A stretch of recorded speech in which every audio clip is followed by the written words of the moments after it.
Okay, let's talk about mounting your track. First, let's talk about how many screws. For a curved track, I like to use just one in the center. That way I can rotate it and pivot it. Remember, this is going to splice to another track and there'll be a screw nearby, so this will be plenty stable.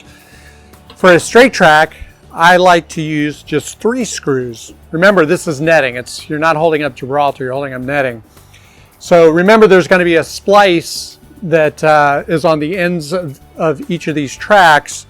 So I probably want to come in about 6 inches. So if you go in 6 inches, you're going to avoid the splice just fine. So in 6 inches, and then to find the middle, that's about the middle. Okay, this is important. These screws go straight up through the track and into something hard. And if you look at this, it is a very tight fit. Also, you definitely want to pre-drill your holes. You don't want to be trying to just drive a screw straight up through the track when you're up on a ladder. So let's pre-drill these 3 holes. And there's a really cool trick. Go get a McDonald's soda straw. We happen to be using a Starbucks soda straw. What I'm going to do is I'm going to peel this back. What we're going to do here is we're going to create ourselves a little sleeve so we don't nick the side of the track.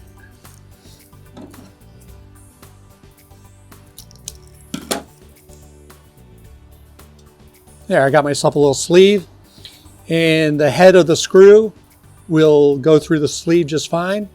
So we'll just get started drilling. Sometimes the head of the bit will want to dance around a little bit. So you could use a nail. I just happen to find the first thing available. And all I'm doing is I'm scoring it so that I have a little bite for my screw. I use my sleeve so I don't nick the track. Put that soda straw down in there.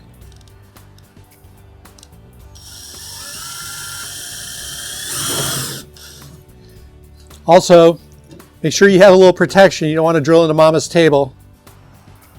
So I'm going to do the same thing over here. I'm going to go in about 6 inches.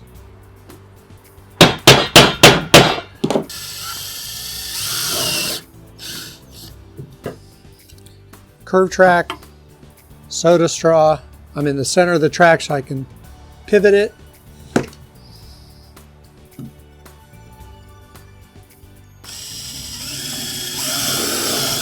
Done. Now when I mount my track, I'm going to start with my curve track. Always start with a curve track and then work your way away from the curve. Because remember, we need a factory cut here and a factory cut here. So before I go and mount this thing, I think what I want to do is I want to put these splices on. You'll see that there's some Allen screws here. So 2 go on this track, 2 will go on that track. So I'm going to take this Allen screw that's provided for you. If for some reason you lose it, it's a 1.5 millimeter. I'm just going to lock this down.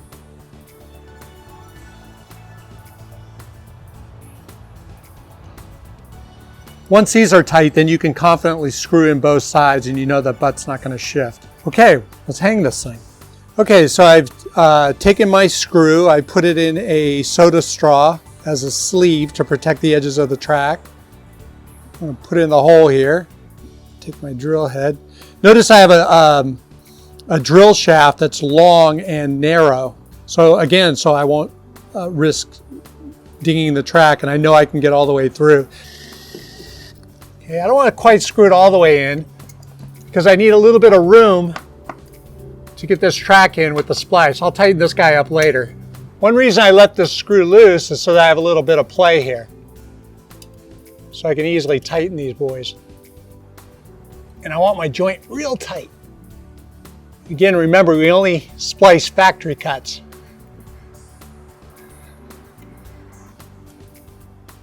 Okay, so I got my joint nice and tight. Yeah, so I'm going to put this middle screw in. And I just need to go in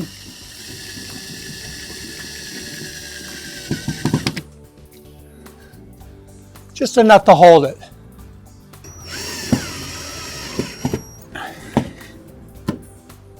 That one's in and my joint's good. I'm just gonna keep working my way down. This is a track length. Remember, we're gonna come to this end with a right angle. And there needs to be a gap. I like to cut my track as I go. That way I can see that it's going to work. And I don't have to guess whether my measurement's right or if I have math errors right. I have my gap.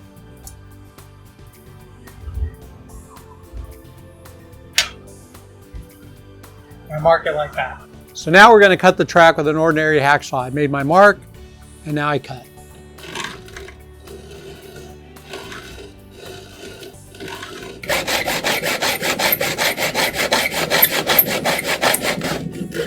Anything that you cut with a hacksaw gets an end cap. This will hold an end cap just fine.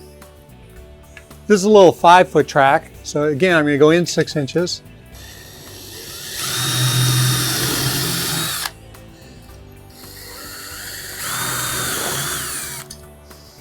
Okay, so I've field cut my track. I've got my gap. That's perfect. I'm making sure that's the factory cut.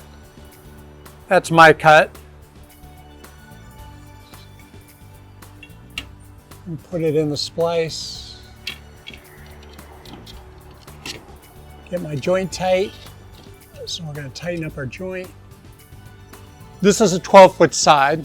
So what I'm doing here is I'm going to put 2 tracks together. I'm going to hold it up, mark it, and cut it.